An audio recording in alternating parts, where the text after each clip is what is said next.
Hey there, everyone. Tales from the Longbox. This is going to be another slog, and some people are going to hate me for this one, so let's just get it over with. Up front, I did not read this beforehand, and I'll tell you why in just a minute. Let me get past the gimmicky cover, and we all know, oh, look, there's Mr. Sinister. Okay, oh, there's the folded foil, blah, blah, blah, blah, blah. We're going to charge 3 times as much money for the freaking thing. We're going to 3 times as much for this freaking comic than we normally do, right? Yeah. Okay. So, and this is when the gimmick covers started getting really bad. It was just like, we'll just put a little sparkly on it. I've seen it, these things in comic shops are like $1, man. Seriously. This series, I think, was way overblown. People act like it's, oh yeah, that's great, that's great. It's alright. But here, right on the first page, I have got a huge issue, and this is where I stopped. I mean, and it's not I told you to leave me alone. It is, yeah. Okay, Rogue. I gotta talk about Rogue a minute. Love Rogue. Rogue is an awesome character. Horny dudes are going to be like, yeah, I love Rogue too. No, dude. Rogue was an interesting character because she could not know human contact. Alright? This is long before she got control of her powers. I'm going to point that out, okay? She would wear full body stockings. The only thing she didn't cover was her face and her head. Actually, she would wear a hood sometimes.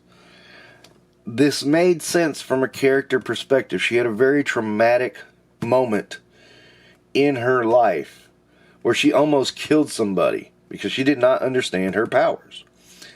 This makes sense on a character perspective. I liked that about her. I had sympathy for her. I understood her. She made sense. Then you do this. This is a character violation. This is assassination of character. She's still wearing gloves. Okay? Still wearing gloves. But she's wearing boy. And I mean, look at this. This is Rogue would not, after everything she's been through, she would not do that. Because she accidentally brushes somebody. She's experiencing that whole thing again. It's like she is terrified of touching people. And this killed me. And, I've gotten into arguments with comic book fans about this because they like seeing Rogue half naked. I mean, and there's nothing wrong with wanting to see, I'm not one of those cancel culture guys who are like, oh, you can't see women half naked. Shut up. That's not my issue. I don't have an issue with a scantily clad woman in a comic book. I have an issue with it being Rogue who has a traumatic experience from touch. And I keep trying to explain this to people, and man, I get so much shit for this because people are like, oh, you're one of those guys who can't handle a half-naked woman. And I mean, she's not even half-naked. She is completely clothed. That is not the issue. The issue is how it's screws up her character. She would not do this, okay? Not at this point. Especially, God bless, a lot of people don't get into what happened in Genosha while Chris Claremont was still writing. And it came up again later, but in Genosha, she had her power shut down. And there's an implication that she was possibly, it's very vague. Go back, read the first Genosha story. Super freaking vague. But it's there. There's an implication that she got touched when she didn't want to be. In a way she didn't want to be. And new trauma. You know, and there are pieces of that come out in the story later that I don't think a lot of people catch on to because, you know, let's just be honest. They were trying not to say what they were saying, but they were saying it anyway. Claremont was really good at that. He was really good at dropping hints and saying, we're going to leave that settling here, and we're going to come back to it in about 2-3 years. And, you know, keeping that in mind, too. Because then that kind of rips into the whole idea of, oh, she's just trying to look sexy. Oh, God. That one, and that is one that has been forgotten about. Trust me, if you read the original Genosha story carefully, you're going to catch what I'm talking about, and it'll stick out like a sore thumb from that point forward.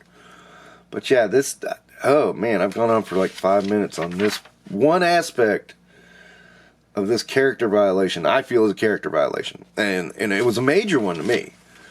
I don't, God, I mean, you know, you know, I try not to go off on these tangents, but damn, dude, like, you know, again, what the hell is she doing? Not her character, and it's not explained as, you know, she's, you know, possessed or anything. But, you know, I mean, it doesn't, nothing's flowing. Sorry about the camera jar. Nothing's flowing with her character in this book. I mean,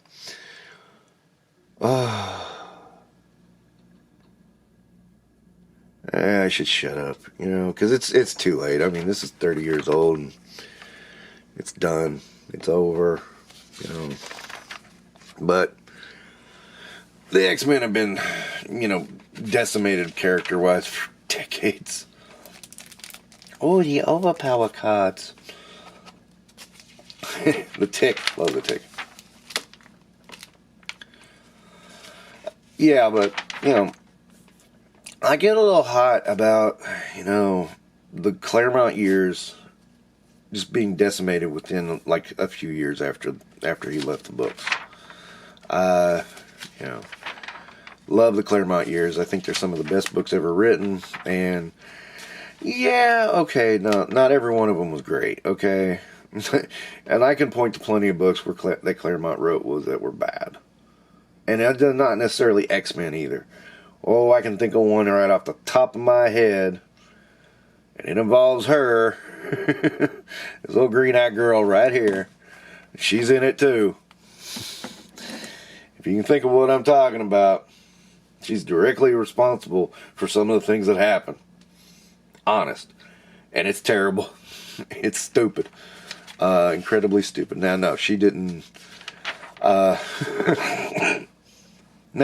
I mean, she didn't mean to cause some of the things that happened, but she did. She did. And it was, again, highly traumatic. Now, here at least she's showing some emotion and something. You know, I mean, but hello. What are we doing here? I mean, what the hell are we doing here? I mean, it doesn't work for me with Rogue. That's what I'm trying to get at. It works for me with just about any other character. I'd buy it. Yeah, that's the way they would act. I'd buy it out of Jean Grey before I would have bought it out of Rogue at this point. I remember this is one of the books that I said no more. No more. Then I went back again and again and held on again till, I believe, is this also the one where, wait a minute, okay, I can't. And then, of course, okay, I forgot about this part, yeah, Sinister just kind of shows up and starts talking to Cyclops like, hey, we're old buddies, and Cyclops is losing it, and he's like, okay.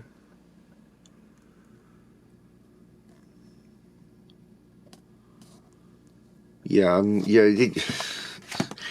so many things with Sinister are just like, yes. I always did like the Sinister story, how it was going to turn out. It was like a projection from a kid in Cyclops' orphanage. I always loved that. But I didn't like Sinister being turned into, oh, you're just a dude. Like, why? Anyway, I've been on a soapbox for a while. Sorry, guys. I just had to do it. I mean, it was always something.